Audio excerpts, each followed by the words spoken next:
제주도가 알려준 것들. 지난 겨울 제주도에 볼 일이 있었다. 출발하기 하루 전 소지품을 꾸렸다. 여행을 앞두고 짐을 챙길 때 중요한 건 챙기기가 아니라 버리기가 아닐까 싶다. 어떤 물건을 가방에 담느냐보다 무엇을 두고 가느냐가 여행의 성패에 훨씬 더 큰 영향을 미치기도 한다. 쓸데없는 걸 가방에 구겨 넣으면 나중에 대가를 혹독하게 치러야 한다. 필요 이상으로 무거운 짐이 여행의 질을 떨어뜨리기 때문이다.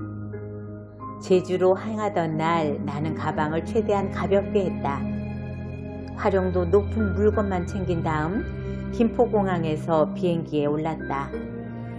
1시간 10분 뒤 제주공항 활주로에 진입한 비행기가 덜커덩 소리를 내며 지상에 내렸다. 평소보다 착륙의 진동이 크게 느껴졌다. 이게 뭐지? 순간 불길한 예감에 휩싸였다. 일정을 모두 마친 다음 날 오후 공항으로 이동하던 길이었다. 찔끔 흩날리던 수준이었던 눈발이 점점 굵어지면서 도로에 수북하게 쌓여가고 있었다. 불이 나게 일기예보를 확인하니 제주 전역에 폭설이 쏟아졌습니다. 하늘길과 바닷길이 모두 막혔습니다. 7년 만에 한파주의보가 라는 문장이 눈에 들어왔다. 시선을 멈추었다. 읽고 싶지 않았다. 공항에 도착해 청사로 들어서는 순간 멈칫했다. 고민했다. 기상 여건이 호전되기를 무작정 기다릴 것인가, 아니면 공항과 가깝고 저렴한 숙소를 후다닥 구하는 게 나을까. 결국 난 본능적으로 셀프 유폐를 택하기로 하고 곧장 그곳을 빠져나왔다. 공항을 나서는 길, 결항? 지금 나랑 장난하는 거야?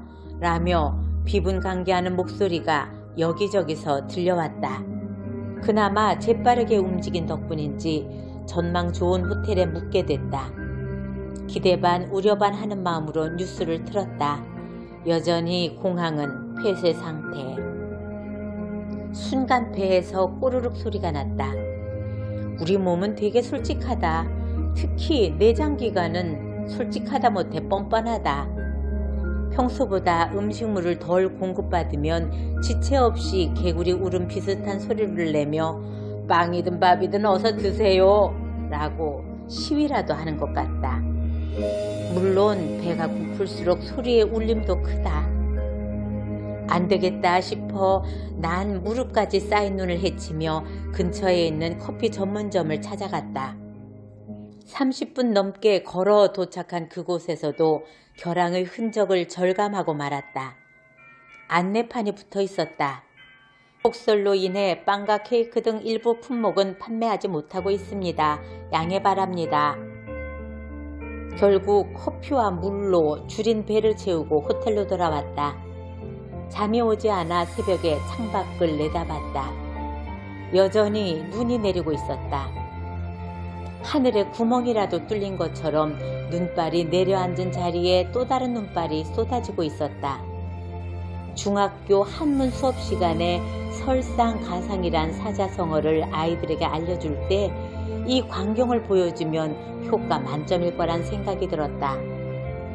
주차된 차들도 죄다 눈 속에 파묻혔다.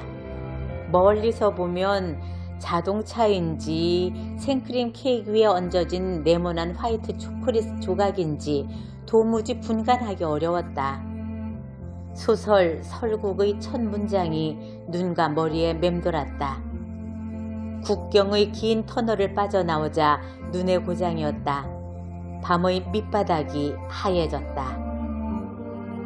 다음날 아침 바람이 실려오는 바다 내음이 코를 간지리는 바람에 잠이 깼다. 거리로 나섰다. 눈발이 점차 가늘어지고 있었다. 난 어제 마시다 남긴 차가운 커피를 들이키며 제주의 겨울 풍광을 감상했다. 묘했다.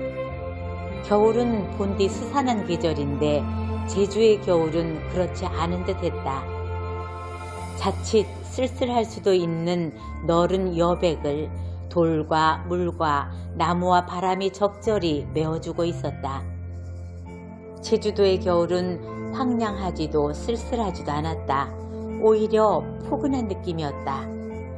제주의 산 역시 그렇다. 제주도 곳곳에 솟아있는 산은 산세가 가파르지 않고 유순하다. 거만하지가 않다. 사람으로 비유하면 인자한 어머니가 두 팔을 벌려 자식을 안아주는 모습이다.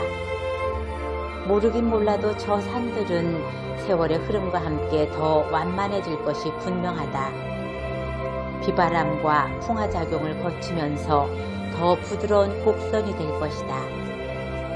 자식을 위해 자신을 희생하는 우리네 어머니들의 허리가 자연스레 하늘보다 땅에 가까워지는 것처럼.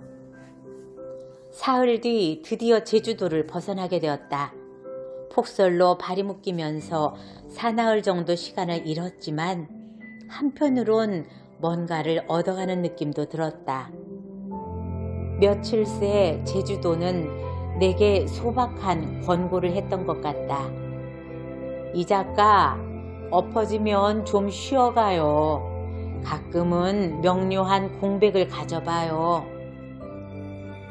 종종 공백이란 게 필요하다. 정말 이건 아닌 것 같다는 생각이 들 때, 무언가 소중한 걸 잊고 산다는 느낌을 지울 수 없을 때, 우린 마침표 대신 쉼표를 찍어야 한다. 공백을 갖는다는 건 스스로 멈출 수 있다는 걸 의미한다.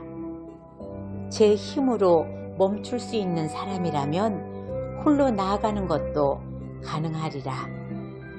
그러니 가끔은 멈춰야 한다. 억지로 끌려가는 삶이 힘겨울수록, 누군가에게 얹혀가는 삶이 버거울수록 우린 더욱 그래야 하는지 모른다.